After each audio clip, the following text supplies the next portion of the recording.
Hi, everyone. My name is Heather Haven, and welcome to Madcap, Mayhem at the Age of Screwball Comedy. We're going with that title. We're not totally sure, but we're going with that title. But where is Cary Grant when you need him? Anyway, first of all, thank you, Matt Olander, for running things behind scene. We are going to be chatting for the next 45 minutes with Kellye Garrett, Cynthia Kuhn, Elizabeth Little, and Heather Weidner or Weidner? You tell me. Weidner? Okay, good. But more on these talented ladies later. After the 45-minute chat with them, we will spend the next 15 minutes with a question and answer coming from the chats.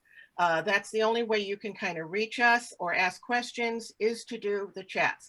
And I would suggest that if you have a question, put it in caps. Just put the word question in caps. And this way, Matt can go through them very quickly and see what he needs to move over to send to me to ask the panelists. Let's see. Once again, I'm Heather Haven. I also write.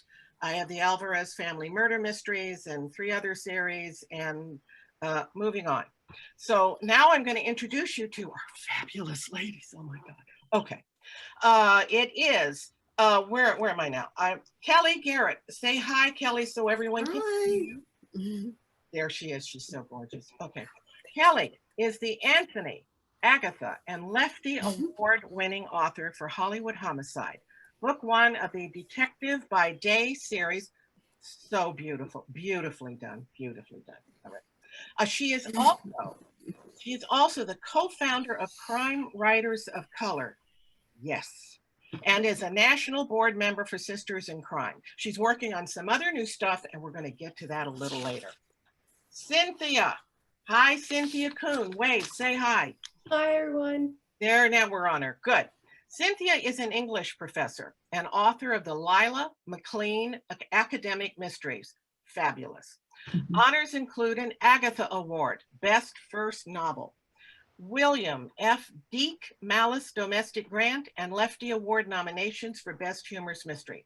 She is past president of Sisters in Crime Colorado and currently serves on the national board. We've got Sisters in Crime represented here very well. Okay.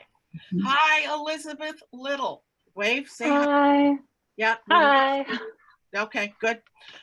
She is a Los Angeles Times best-selling author of fiction and nonfiction.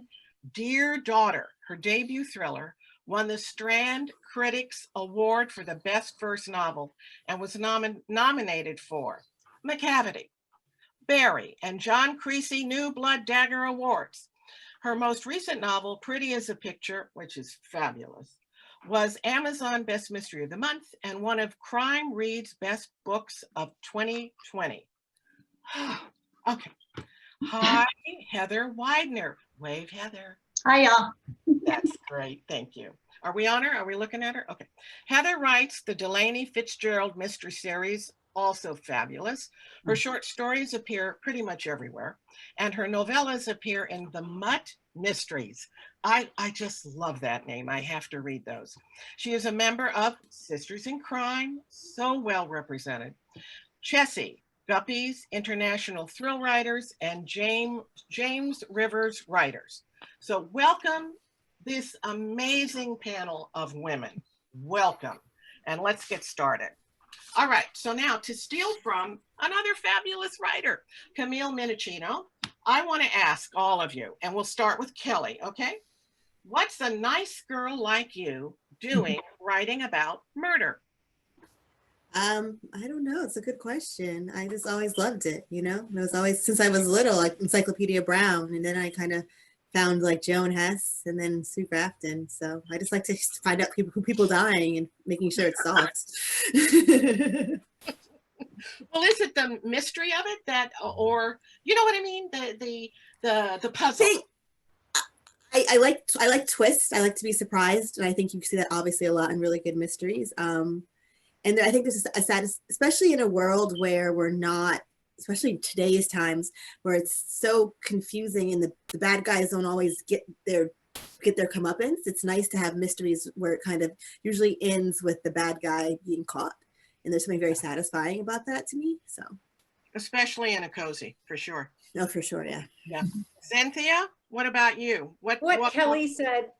What Kellye said. Exactly the same. That's brilliant. That was fast. Okay, Liz, how about you? Gosh, I mean, I guess the first thing I'd say is I'm not that nice to begin with. Whatever. You're like one of the nicest people I know. Stop it. What are you talking Or about? maybe it is that I have a theory about murder mystery writers, is that we're all trying to sort of exercise our darker sides or work out our darker issues by writing about some of this stuff, and by dumping it all out into the page. Maybe that allows me to be the delightful, cheerful presence I am now, Kellye. But I mean, I too, you know, I think there's a certain kind of young girl who is desperate to try to figure out the way the world works. And for us, we find these mystery novels, you know, and for me, it was Nancy Drew and Harriet the Spy. Right. And it was something incredible because, like, the sleuth has so much agency and power, right? Like, there's someone who, like, the world is a mystery, but they're going to find the answers. And I think that was really appealing to me as a kid, and continues to be appealing to me and writers and readers like me. I think even with amateur detective novels, they're told not to do it. Like, everyone's like, don't Right. do it. And instead they do it. So yeah, you're right. Yeah. What about you, Heather? Well, I agree with what everybody has said, but I'm a CK, which is a cop's kid. My dad was a police officer for 46 years. My first job was to pick up shell casings on the range at 4. And I played with his scope, and we blew the siren in the police car. I thought everybody talked about murder at the dinner table. Wow. They don't. Wow. Okay. That's like that should have started. That was the best answer. Yeah. Well, you all gave great answers. That's the best part. I don't have to do any of the answers. It's great. Yeah, Thanksgiving is great at our house. I bet. So Dorothy Parker, we're going to pretend now we're doing the Madcap here. So now I'm going to go to Dorothy Parker, which you all know. I know you know her anyway. But she once said, in order to write comedy, you need a sharp eye and a wild mind. Do you think that's true? And if so, is that what it takes to write funny, a wild mind? Can we, Cynthia, why don't you take it, babe? Okay, sorry. You got it, Cynthia. You got it. All right. I think that, I mean, I think there are lots of different ways to write funny. I certainly feel as though there are different kinds of funny. But one thing I think that people have in common is the ability to observe something that's either terrifying or upsetting or ridiculous and sort of package it in a surprising way. Because I think a lot of the time funny comes from readers or viewers being surprised, not expecting the way it was said or the way it was done. So. Okay. Well, all right, Liz, why don't you take it? I mean, I'm definitely not going to gainsay Dorothy Parker on the subject of comedy. You know, she knew what she was about. But I would absolutely agree with Cynthia in that, for me, it's an element of surprise that's always essential to any punchline, any joke. But in order to surprise your reader, that also means you have to be really really familiar with expectations of your readers, with existing genre tropes, with existing cultural norms, because in order to create something that's surprising, you have to know what's expected, right? So I think that being a really, having a keen eye and being able to observe the world around you as it is, then allows you to push back with humor about, you know, what might be surprising. That's true. Like that wonderful scene that you wrote when you pulled the guy into the fountain. Oh, yeah. Just came out of the blue, and I laughed especially, he was a very important man. He was like the director, right? And that's, I don't know about you, but that's kind of the thing that I will always do. I will always get the most unlikely person to do that to. And so my life is kind of Neil Simon anyway. So Heather, how about you? Well, I agree with everything so far, but also humor sometimes and laughing is a way to offset the horror or the danger that's going on. So I think there's a little bit of escapism in it as well. Yeah, that's true. That's true. You agree, Kellye? I do. I think it's better to laugh than to cry. I think that's, you know, and I feel like I feel like I have a good sense of humor, and I try to, you know, find that in things. So I agree. Well, is there anything, now I'm going to start with Heather with this. Is there anything in particular that's influenced your novel writing? And it does not have to be a 1930s or 1940s screwball comedy, but if it is, you can tell me. Heather? I think it's everything. I mean, I think it's things that you hear at the grocery store. I think it's things that happen to you at work, observations you make at the mall. Sometimes it's books you've read, it's TV shows, movies. So a lot of that's there. And I have one of my undergraduate degrees is in liberal arts. So I'm going to be really good at Jeopardy or trivia. But it does help if you come up with little bits of things that turn into novels or things in your novels. Okay. Liz, what do you think? So I actually was majorly influenced by screwball comedies, which is kind of the irony of this panel. I've never been put on a panel so accurately at BoucherCon before. Good job, organizers. Tonally speaking, especially in terms of how my characters interact and in terms of the dialogue, it's specifically drawn from sort of Howard Hawks, Preston Sturges, Billy Wilder movies that I really loved and watched growing up, that sort of formed, you know, my model for what I considered to be like fun and sparkling and buzzy dialogue. And so that's something that I always try to get into my books, is that same kind of rat-a-tat overlapping dialogue where everyone is witty. I would love to live in a world where everyone is witty, right? Yes. Instead of a world where I'm just constantly awkward and saying the wrong thing. So it's aspirational at the very least. Yeah. So that's been a huge influence on me. And then sort of, you know, marrying that with the traditional sort of Agatha Christie style mysteries that I also love so dearly, where it's, you know, you're trying to puzzle out the solution and see if the author's going to trick you or if you're smarter than the author. It's really putting those two things together is my sort of happy place. Well, what about you, Kellye? Did you answer? You didn't answer this, no. Did not answer. I think I definitely, not screwball comedy, I have a television background, so I think I'm definitely influenced in terms of plotting by television, and both comedies, but also, you know, like Law and Order type dramas too, with, you know, procedurals trying to figure out who did something. And I grew up, like when I was 11 and 12, I found cozies, and I found like Joan Hess and Jane Jeffrey. Maybe Sue Grafton, she's funny in her books too, you know. So and Jana Ivanovich, I found her when I think the first one I saw was three to Get Deadly. I remember thinking like there's like, you know, 1 for the money, 2 for the dough, 3 to Get Deadly. And I was like, well, the song only has 3. Like, what is she going to do for the 4th book? Like the title. I remember being like, really, like, what is she going to do for the title for the 4th book? You know, so I'm definitely influenced by a lot of authors. So, because that's what I read. So, because I have such an overactive imagination, I can't read really dark stuff. Oh, yeah, I do too. Yes. Yeah. Oh, that must be, okay, good. Like there's a James Patterson book I read 20 plus years ago that had such a disturbing scene.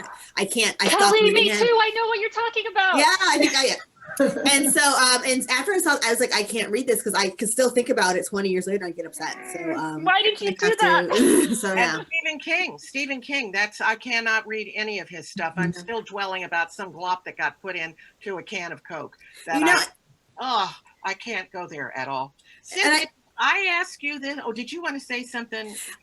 I did say one thing. I think also if you read a book in like a week or so, but you write a book in like a year. So I don't want to be writing a torture scene for a month either. You know, so I think that's another reason why I kind of go to lighter weight things to write. So good. Yes, I agree. Cynthia, did I ask you this question? No. Well, then I thank you. Okay. I definitely was influenced by mysteries from a very young age forward. I loved Nancy Drew and Trixie Belden and all of that, up through Agatha Christie and Phyllis Whitney and etc. But there was one book that my family loved above all others, and we loved it so much that we used to give it to people as a gift because we just thought everyone should read it. And it was The Princess Bride by William Goldman. Yeah. So I definitely have to give a nod to that. Good. They just did that in Michigan as a Democratic fundraiser. I They saw did that. that. It's so popular. I'm not going to go into any politics here, but I was very impressed that they did that. And I think they made a lot of money from it, which is good. So what sort of training do you feel you've had to write humorously in your books, or do you feel you have any or you needed any? What do you think? Kellye, I think it's on you. Why don't you hit it? I don't think I had like writing comedy. I don't think I had training. I think, except my background is in screenwriting. I have an MFA from USC, their film school. So I think for me, it was more plotting and figuring out story. That's where my background is. And then, I think humor is so hit and miss, but I think that's kind of actually a little bit easier for me than plotting and character and things like that. So, but it's still very hit or miss. Oh, Heather?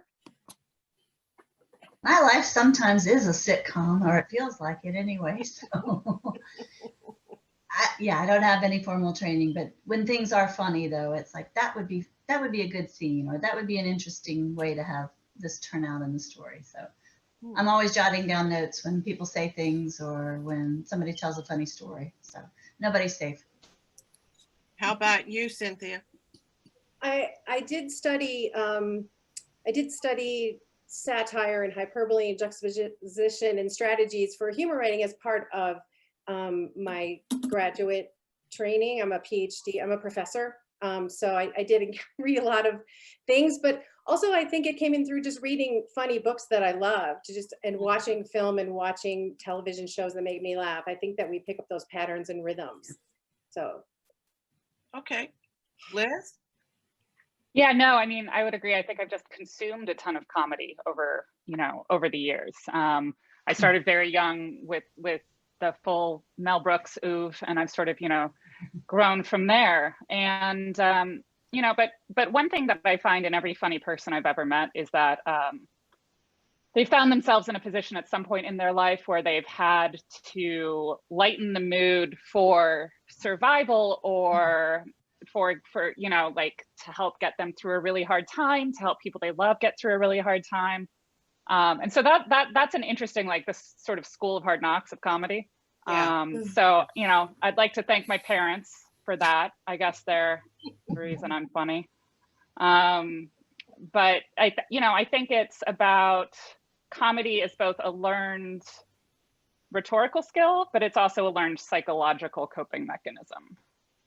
Okay. Well, now this begs the question for all of you is, what is the first humorous book that you can remember reading and the impact that it had on you? Is there one that the first one that you go, wow, you can be funny. This book could be funny. Anything? Liz, we're looking at you right now. You may as well keep going. Yeah, sure. Well, I'm thinking not about books, but movies. I saw Clue when I was quite young. And that obviously is both murder and comedy. And I watched it a lot. I'm an only child. I watched that movie a lot. But I'm trying to think, like, when I first realized that I could be funny, because that's a different thing. It's from knowing other people can do things to thinking that, like, you too can write a humor piece. For whatever reason, every time I write a joke, even if it's on Twitter, or much less in a printed piece, it still feels like kind of daring. Like, who am I to think I'm funny and can make other people laugh? I'm trying to think when I realized that. I don't know, maybe I still haven't realized that. Kellye, what about you? Yeah, honestly, I can't remember. Like I said, I was reading Joan Hess and all of those books when I was like 11 and 12. I think, Jana Ivanovich to me was like the first person that, to me, like, you read, and it was just, she clearly it was meant to be a funny book. You were meant to laugh. Yeah. And I think she, like, my mom said that too about it, where, like, she'll have, like, Stephanie get in the craziest situations, but the way she does it, it makes sense, because the way she sets it up, it makes sense that she's in this situation, not clucking the bucket, and she's got, and this and that, but, and it just makes sense. And that's people, I think, especially sometimes with men, they tend to be like, oh, it's, they want to discount humor and comedy and cozies but I think it's harder to make someone laugh because murder is a serious topic. It's like the worst thing you can do to somebody. So to me, it's harder to make someone laugh about a murder than to go into a room and shoot every person in the room with one gun, you know? So I think to me, like, don't discount having humor in mysteries because that's not easy to make someone laugh about murder. It's another level. Absolutely. Cynthia, do you agree with this? Can we only say murder books or any No, books? you can say anything you want. Okay. Can I say The Princess Bride again? Because that really was the funniest book. That I went, wow, books can be this funny. This is amazing. So. Okay. All right. That's wonderful. What about you, Heather? My favorite book that I can remember when I was tiny was Grover's The Monster at the End of the Book.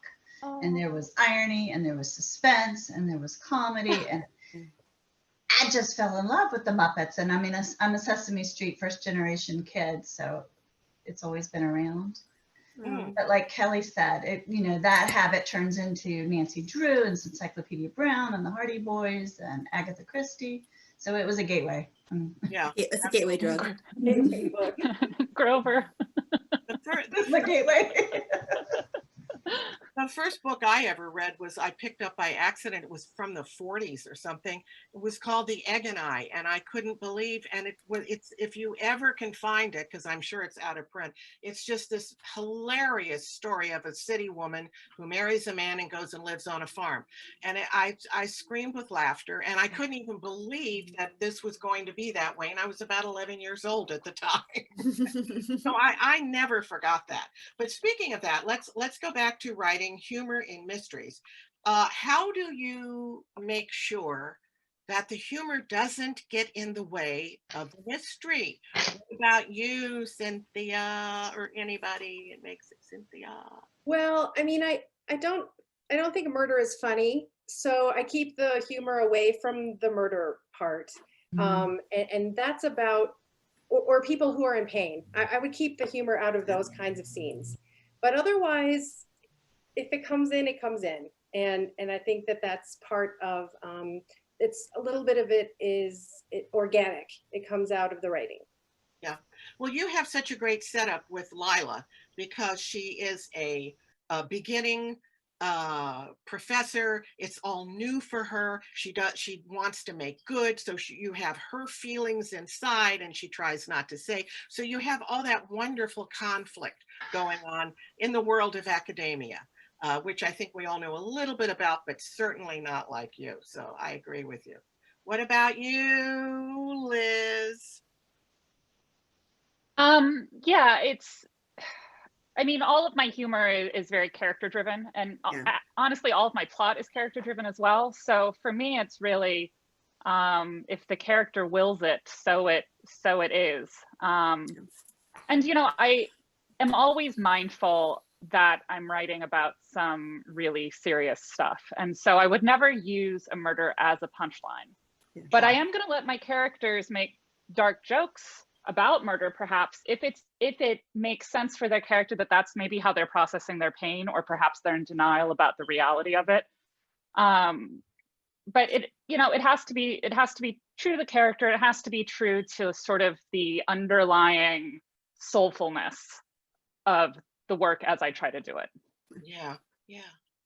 I'm sorry, go ahead. Oh, I was just going to agree with her and say something, but you can go. Please. I was going to say, I definitely agree. I think there's two types of humor, I think, in books. There's the situational comedy where they're in kind of like Stephanie Plum gets in these really ridiculous situations. But then you also have like an outlook, humor too, like Liz was saying, very character driven, and I think for me, with my day books, it's actually kind of both, where she's very sarcastic and funny and has a very unique outlook, but she also gets in really ridiculous situations. But now I'm working on a more serious book, but there's still the humor in there because she still has her very unique sarcastic outlook and things, and also for me, it's similar to Cynthia, where if Dana's scared, she's not making a joke. I take a scary situation and I take that seriously, and she's running down the street thinking like someone's chasing her or someone's going to kill her. She's not going to make a joke, you know, and she might make a joke after she's safe and she realizes everything's okay. But I try to treat a situation that's scary as a scary situation for her. So. Yeah, you keep the reality going, because don't you think that there's only so much that the reader will forgive when we're writing our cozies and whatever? And so there's that realness that you need to bring in, not only facts, but the situation has to be. If you're scared, you're scared. You can make jokes about it, but sometimes it can be a very fearful thing. Yeah, I totally agree. Did I leave anybody out? Heather, did you talk about this, dear? Just everything that Cynthia and Kellye said, because you do take what's serious, but my sleuths are a young PI or an amateur sleuth, and sometimes they don't know they're getting in trouble, so it is funny. So we try to supplement the dark side. Well, Delaney is a very gutsy kind of a woman that you have, Delaney Fitzgerald. Is this her, you know, I'm forgetting now, but is this her first, is she a seasoned investigator? I'm not sure about that, or did she? She wants to be. I don't think she's quite there, because she runs into things and then has to figure out how to get out of the situation. Yeah, but she's got a lot of guts. Okay, what do you want to talk about, like pacing? Let's talk about pacing and how it figures into a mystery as well with the humor, and does the humor sometimes get in the way of pacing? How do you deal with those two things, pacing and humor? Who should we go to? Who wants to be first on this one? Okay, Heather, it's you. Sure. I mean, pacing is everything. I mean, if you don't hit the joke right, sometimes it'll flop, or sometimes you think it's going to flop. But you also don't want to take away from the pacing of the mystery or the thriller either, because you don't want to rush the suspense. So you really do have to kind of go through it and make sure on a read, or have your beta readers look at it and say, did I get it right? I mean, did I give enough attention to the tension and the suspense, and the funny doesn't take over the story? Yeah. I think it's like Kellye said, because there are two different kinds of humor, right? Or, well, at least two, many. But I think when using humor in a mystery novel, humor can do different things pacing wise. It can speed up a scene if we're talking about, again, that sort of like witty repartee, but it can also slow down a scene if we're exploiting some kind of dramatic irony for comic effect, right? So it's not a sort of either or binary in my view. You know, humor works with what I'm trying to do overall with the narrative pacing. So I try, you know, I want to be sure that I'm using the right tools in each given scene for what I want to do. Do I want the reader to feel like things are really hurtling at a breakneck speed, or do I want the reader to feel that sort of frog in a pot, slow burn situation? So I would adjust the kind of jokes I tell accordingly, I guess. Yeah. Cynthia, what about you? I agree with Liz. I think that it depends on what your purpose is for the scene and how much you can afford, and how much you need to streamline, sadly, out of the scene. Kellye? I don't know if it's about humor, but like, again, I have a screenwriting background. Take a drink every time I say that. And there's like an 8-sequence structure I learned in film school, you know, and there's usually like right after the midpoint climax, there's like this scene of kind of letting people's hearts go back down, you know, and kind of giving a lull, you know. So when you get to that final climax, because you can't always be up, you have to, you know, kind of like when you're, you know, like a roller coaster almost when you're reading a book. So, you know, I think for me, I would try to have more humorous scenes after like a big plot point reveal, or, you know, a big actiony type of scene. So. Yeah, it provides a release, right, after a moment of tension. Yeah, totally. All right. Who did I leave out? Cynthia, did you answer this? She answered. We're good. I did. You did? And we did. loved it. All right. I think, well, I guess we move on. All right. What was the best writing advice that anyone has ever given you? Writing is rewriting. Done. That was fast. Liz, what about you? What Kellye just said. Done. Yeah, I mean, that's pretty amazing advice. I mean, I've I've heard so much writing advice from viewers. I've been doing this so long that it's hard to even pick out a separate thing. But one thing that sticks out in my mind is not about writing, but about pitching, or whatever that looks like, selling your project to someone or selling your book to a reader, whatever, is to act as if it's a bestseller. Like, act as if your idea is a best-selling idea. It doesn't matter if it is, but act like it is, and let that energy lead the people around you. And so that's like a fun role-playing game that I try and fail to do a lot. Whenever I think of that, what you said, and I totally agree, I think of the Miss Piggy syndrome, and I think it was Heather that was talking about the Muppets. Miss Piggy thinks that she's the most beautiful, sexy creature in the world, and everybody buys it. So it's interesting that if you feel good about yourself and you're confident, a lot of times people buy it. Do you agree with that? I mean, I'm willing to give it a shot. Heather, do you think so? Is that part of what you do? What you Sure. think? Well, you're giving off, you want to hang around what you like and what you need, and then you also want to give off that vibe too. I think the best advice I got was writing is work and it's a business, and you really need to take it seriously. I mean, you can dabble and have fun with it, but if you really want to be successful, it's a business. Boy, that just sort of stopped us all because. Oh, sorry. No, you're right. You're absolutely right. It is. It is. We think of it. We sit when we're writing and we're in our little world, and here we are writing. But at the end of it all, it's like many other creative processes. It does wind up being a business for sure. Well, what's the worst advice that anyone ever gave you? I have that too. I don't know if it's the worst advice, but once someone said, if you don't write every day, you're not a writer, which is not true. No. Although if you don't write, you're not a writer. I mean, I think. Right, but I don't think you have to write every day. And I think I spent years guilting myself because I'm not a writer who writes every day. I write when I write most of the time, but there's some days I can't do it. Some days I'm too busy. Some days I just don't want to do it, and I beat myself up about it. And I don't think you should do that. Everyone has a different system. Gosh, that's actually one of the best advices you could give anybody. Next panel. Yeah, especially during this pandemic, a lot of times who felt like writing. Yeah. Liz, what about you, dear? Well, I mean, I completely agree with that because it's, there's a certain kind of writing advice you hear, which is all about sacrifice and about how if you're not willing to wake up at 4:30 in the morning and work for 2 hours before your kids go up, then do you really care? And apart from just the incredibly ableist underpinnings of that philosophy, it also just doesn't, I mean, not everyone is able to do that, but it disregards people's family situations, their work situations. And then I feel like all these aspiring writers are writing from a place of feeling shitty about themselves, or feeling like they're not enough, or feeling like they're not committed enough. And it's hard to create good material when you feel terrible about yourself. It is, I guess, unless you're a poet, probably.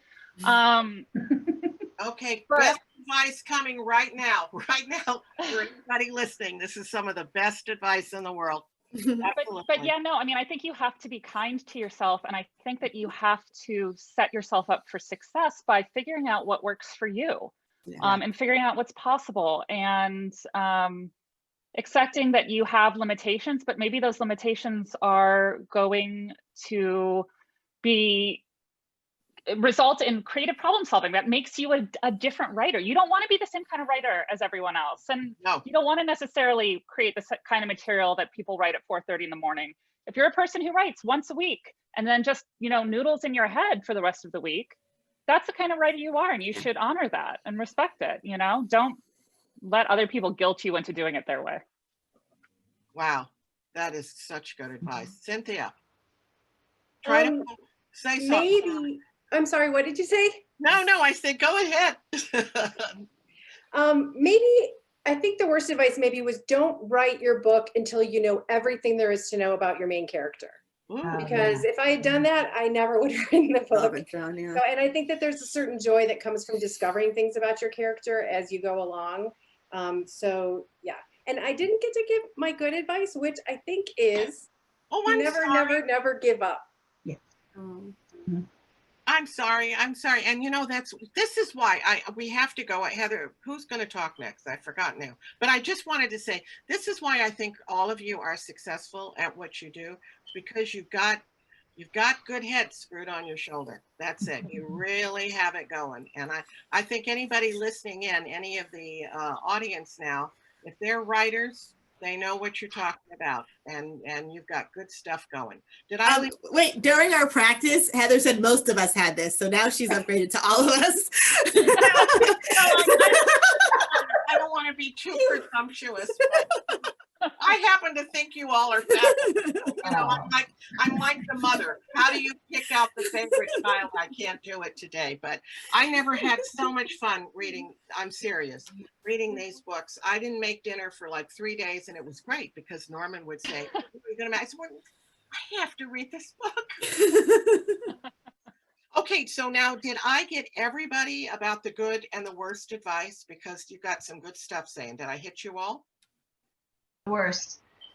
When I started, everybody had a writing book that I had to read, and I spent probably 2 years reading writing books, and I wasn't writing. So pick a good one, pick one that works, and write your book. Yeah.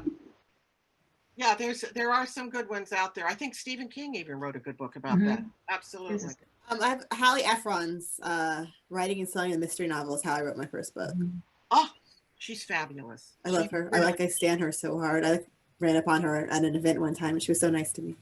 Yeah, I did too. And she was absolutely. She's a wonderful person and a great writer. So we talked a little bit about your processes. Sometimes you do it every day, sometimes you don't. But when you start to write, is there something in particular that you need? Quiet, a place of your own, lighting, music, something like that. And it's on you now, Kellye, so you may as well go. So I'm a writer who hates writing. My favorite quote is Dorothy Parker, I hate writing, I love having written. So I literally have nothing else to do. I have to like nothing else, anything else, any distraction, I'll do it. Like I'd rather clean my toilet sometimes than write. So like there's no, like, I don't like, I can't have music. I can't have any distractions. I just have to just, sit down and do it with nothing else to do. So. Okay. I'm still laughing over here. Cynthia, darling, what about you? Well, I just need a laptop. I have 2 kids and I'm a teacher, so there's always something going on everywhere all the time. So I just need to be able to open it and put my head down and block everything else out. That's it. I'm not fancy at all. Okay, Liz? It's hard for me to focus. I have a number of sensory sensitivities. So I can't just go and sit down in the middle of a coffee shop or of a room and be assured that I'm going to be able to block all that out to focus on what I'm doing. So normally I like to work at home where I have things exactly the way I would like them to be. But obviously that's quite hard now because I'm never alone at home, ever, never alone. I will never be alone again. I don't remember what being alone felt like. So right now I'm trying to figure out an alternative to that because, I have a kiddo here who's doing school. So yeah, I don't have a great answer for what my process looks like now, but typically it involves like noise canceling everything's, involves a heater on my feet. It involves no one being allowed to come in, very specific lighting, very specific, like I have to control all elements of my environment to be able to really focus and get my head into a different person's body, Yeah. Heather, what about you? Chocolate, lots of music. I like it loud, and caffeine, a lot of caffeine. That's it. Okay. I hit you all. All right. So some people have the notion, and we touched this a little bit, and this makes me crazy, but okay. Some people have the notion that writing comedy is a lesser thing than writing serious stuff, that it takes less ability. In fact, I know when I turned out a noir, someone who had read all my Alvarez books said to me, "Oh, gee, you can really write." I was so stunned by that comment. Do you get anything like this? Do you feel that sometimes people think you are a lesser writer because you are turning out something that is funny? What do you about where I think we're on you now, Heather, so we may as well stay on you. What do you think? I think there's different kinds of writing and there's different kinds of things that people appreciate in certain circles. Dr. Kuhn, I'm sure you hear about it. I mean, I read it in your book that, you know, she didn't really want to tell people she wrote mysteries. And I have romance writer friends that do that too. They don't want to talk about what they do, or they use a pen name. But I think there's a skill with all of it, and I think there's a place for all of it. It may not be taught in a literary class, but the best class I took as an undergraduate was mystery and thriller writing. And oh, we just lost you. Oh, I'm still there? I hear. Oh no, I still hear you. Yeah, I Oh, hear you. thanks. Go ahead. Mhm.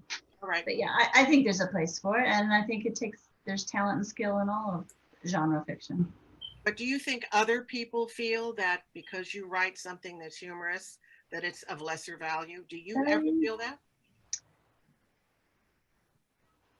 Really, most people, I think people at church want to read it to see if I wrote about them. I mean, I really do think people do that sometimes. But.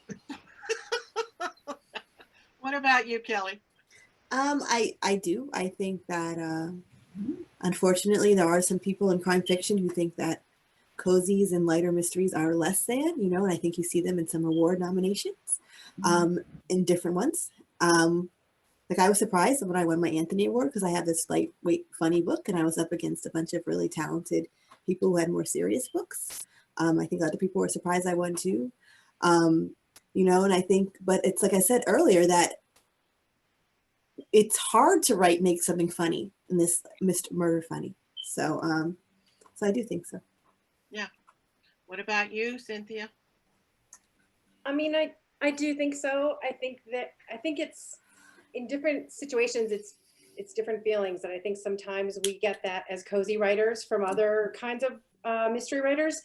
And as you brought up, Heather, this is an issue that I care very deeply about, just on a wider level. And in fact, the first scene in my first book shows the protagonist, Lila, going into her department chair's office and saying she wants to write a mystery class, and he proceeds to give her a lecture about what literature is. Right. Yes. And she should know better. Right. And so obviously I don't agree with that. I mean, I think that mystery is literature, can be literary, and that some of the greatest pieces of literature that we study and love are at heart mysteries. And I think I just think it's a judgment call. And if people don't think mysteries are as valuable as humor is as valuable as other kinds of mysteries, then they don't have to read them, but I think they're great. So, Liz, what do you think? Yeah, no, I mean, gatekeeper's gonna gatekeep, right? Like there's always going to be a group in a position of privilege or power who is going to try to find a variable with which they can discriminate against the people that they want to keep out. And if that's women, then you're going to get books that are written primarily by women or read by women that get marginalized. You know, if it's books by authors of color, you know, they're going to find a way to like make it a niche and make it like urban fiction. You know, it's all an expression of power. And it just so happens that we have a fairly homogenous readership in terms of gender, right? So we have primarily female readers. And so that makes it an easy target for marginalization. I mean, the thing that also bums me out is the way that like women aren't is this ongoing myth that like women also aren't funny. Like, I think it's harder for women in comedy generally. I mean, less, I think it's even harder outside of crime fiction, because in crime fiction, I think we're allowed to be like the wacky ones, right? Because I guess our like lady brains can't take like the full depth of like whiskey and sorrow. But I mean, so, you know, I think of it as actually not a reflection at all of the content or the quality of the content, but a reflection of the person making the judgment. And so, yeah, that's where I'm with that. Here, I agree. We have, let's see, it's 3:44, at least that's what I'm seeing. Matt, I haven't heard anything. When do we start moving on to, I still have a whole of stuff to go, but do we need to now start asking for questions from people? Hello, Matt. Hello there. You've got 15 minutes left, and so far I've only got about 6 questions. So I've seen some in the chat. yeah, I've got them all. So I'll paste them to you, Heather, and you can take them as you like.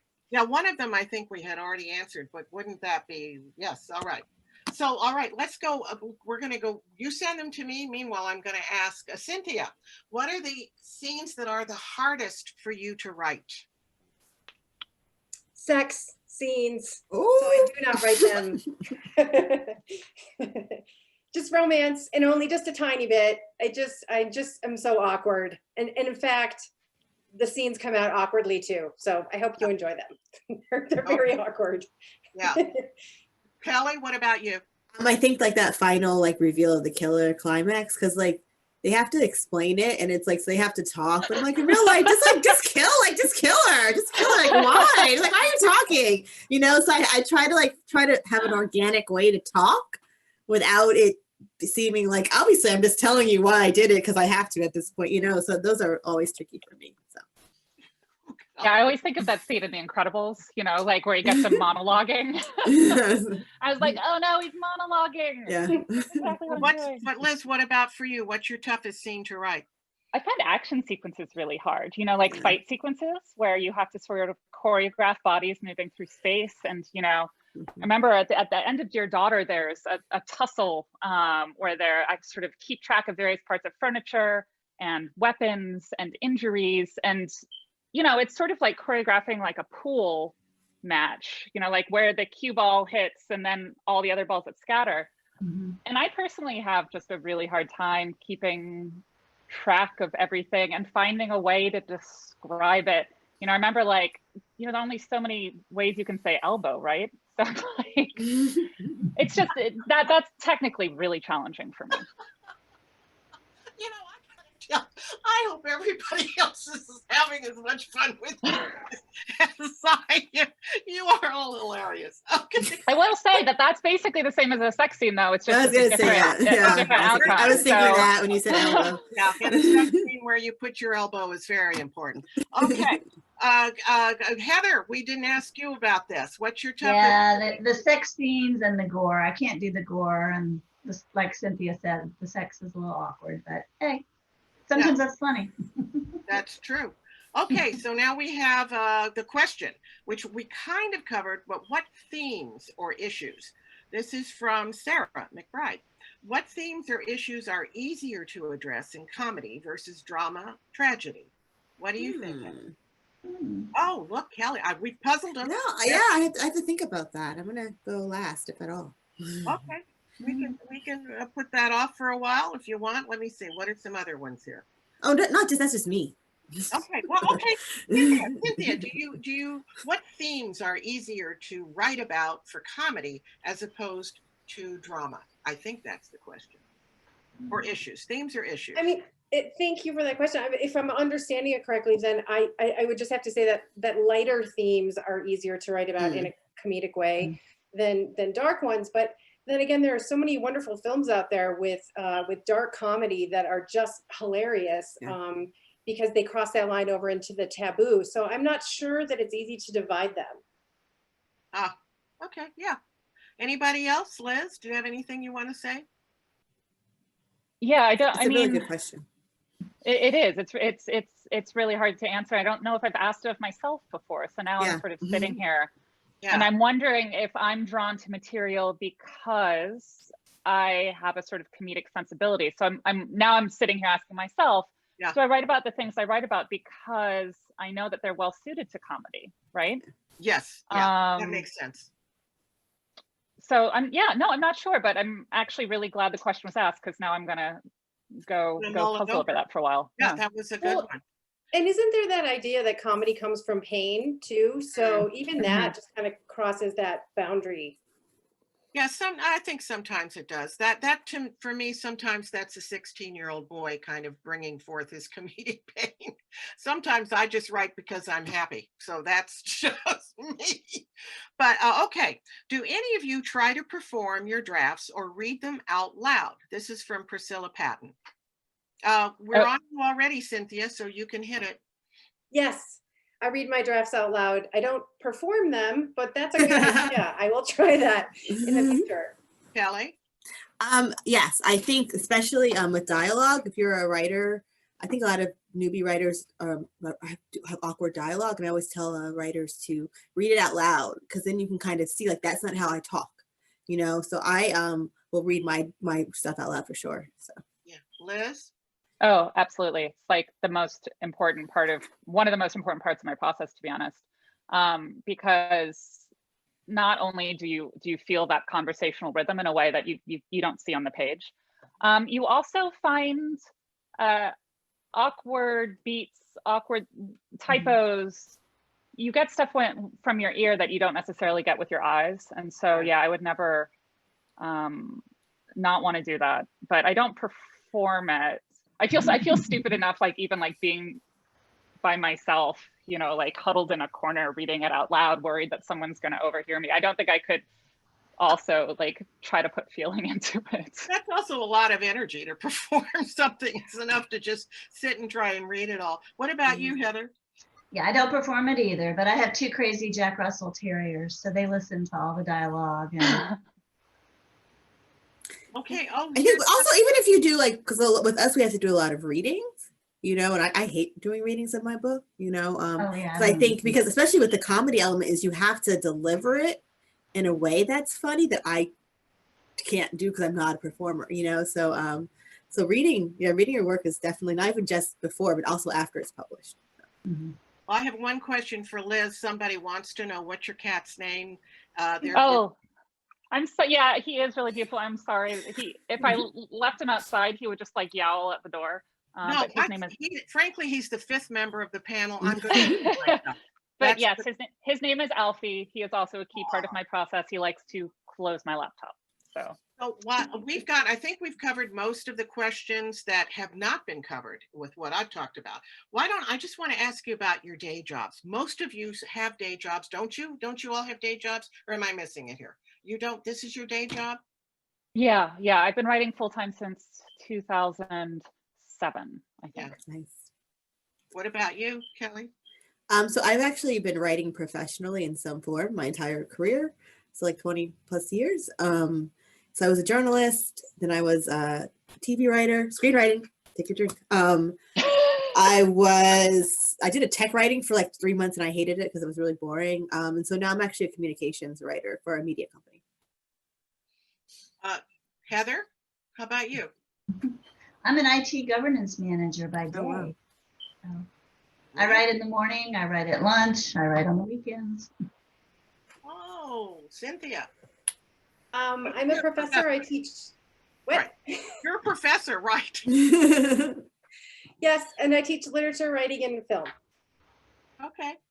So what do you do to have fun when you're not working, when you're not writing? Twitter? Cynthia, you're there. Anybody, actually. We're in a free-for-all stage. I garden. I spend a lot of time in my garden. I think it's really nice to have something that gets me away from my phone, that gets me dirty and that feeds me. So I spend a lot of time gardening. I also love weird woo-woo new age stuff. Like you can probably, I don't know, can you see my tarot cards in the background? Almost. I love tarot cards. Kellye. I wish I had more hobbies. I just like to watch like mindless television. Like I love watching judge shows, things like that. So I need like a gardening hobby, but I'm also really into tarot cards and everything. So This is you and you two are friends. we're really good We friends. are. Yes, Yeah, I are. actually started reading tarot because of her, and now she's created a monster. Oh my God. Well, Cynthia, what about you? What do you do to have some fun? Like Kellye, I don't have a ton of time. I don't have any hobbies, but I like to spend time with my family, and that's the most fun thing that I do. Really, you still like to spend time with them? For distance learning, we're together 24/7 this fall. I'm still like, yay! Yeah. Heather, what about you, dear? We just moved to a community that's on the reservoir, so we like to take the kayaks out, and the dogs love the walks through the woods. So Okay, I'm going to ask a kind of a, if you could, we're just going to have fantasy time. If you could, and we've got like 1 minute real quick. If any of you could go back in time and meet one writer, who would that be? And we're on you, Heather, hit it. that one's tough. That is tough. That's tough. Oh, is it? Come back. Can you come back? Oh, Kellye.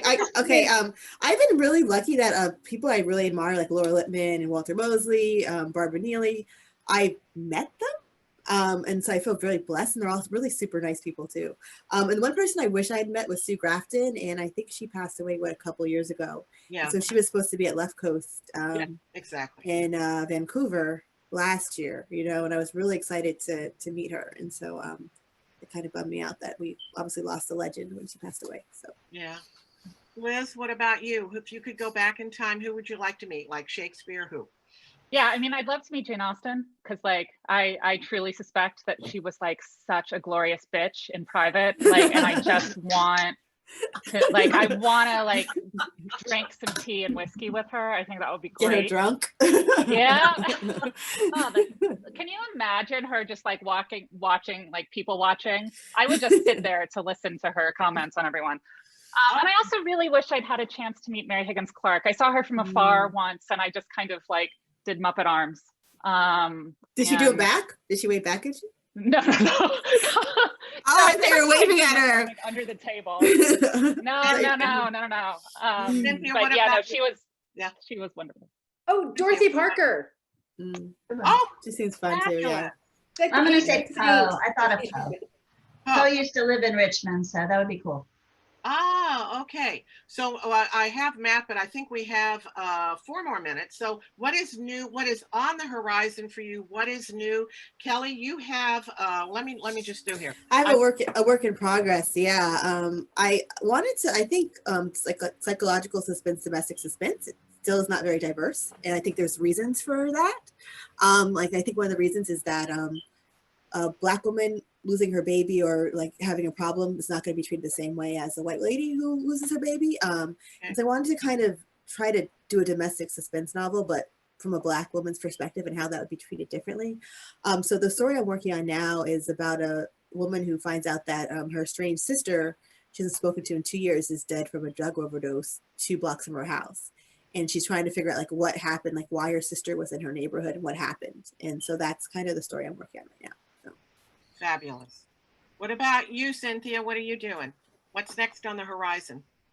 I have a book on sub right now, so everyone please cross your fingers and toes.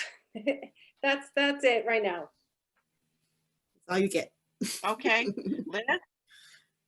Yeah, I am attempting to carve out time to write up my next book proposal. My paperback for Pretty as a Picture comes out at the very end of December, so I'm looking forward to that. And yeah, I'm trying to knock my book proposal into shape so I can send it to my editor. So hopefully, it was only meant to be done in March. Yeah. Okay, Heather, you have the Jules Keene Glapton mystery series that's launching in October, about a year from now. Why don't you tell us a little bit about that? Dude, this is my first cozy series. She refurbishes old campers and turns them into a glamping experience. And it's set in Charlottesville, outside of Charlottesville, Virginia. So that comes out October 21, and I've sold that for a 3-book deal. So Okay, is glamping like a noun here? Is that something? it's glamorous camping. It's no bears, no rain, no cold. You have it's okay. very frou-frou. There's it's not glamping, but there's a whole like movement on like YouTube and Instagram called van life, and there's people who live in vans and they make these beautiful vans like this, and you think they're ugly, but like they're just so nice inside. Just look #van life. You will be surprised, guys. Oh yeah, check that. Yeah, do it. All right, I just have one more thing I'm gonna ask. I asked you all to come up with a secret that nobody else knows. Oh, I forgot. Oh no, I I didn't do forgot. that. I forgot. You don't want to do it? I forgot. Oh. I forgot. I'm sorry. Oh my God. Matt, do you have a secret? You tell us. You got a secret? Absolutely not. Oh. Liz, what about you? Got a secret you want to share with us? No? Well, Heather, tell us your secret. okay, well, I'm allowed. Her. Yeah, you have it. You tell us your secret. I was born in a Ringling Brothers circus. And I Really? was, What? yeah. Like a Well, literal? not in the circus itself. I was born in the hospital, but I am a Ringling Brothers circus kid. Yes. Wow. Like who? Like your parents? What they do? My mother she started out as a 1st of May, which is a chorus girl. And, oh, we have to go soon. And then but she wound up doing specialty acts, and my father was an elephant trainer. So did you travel with them?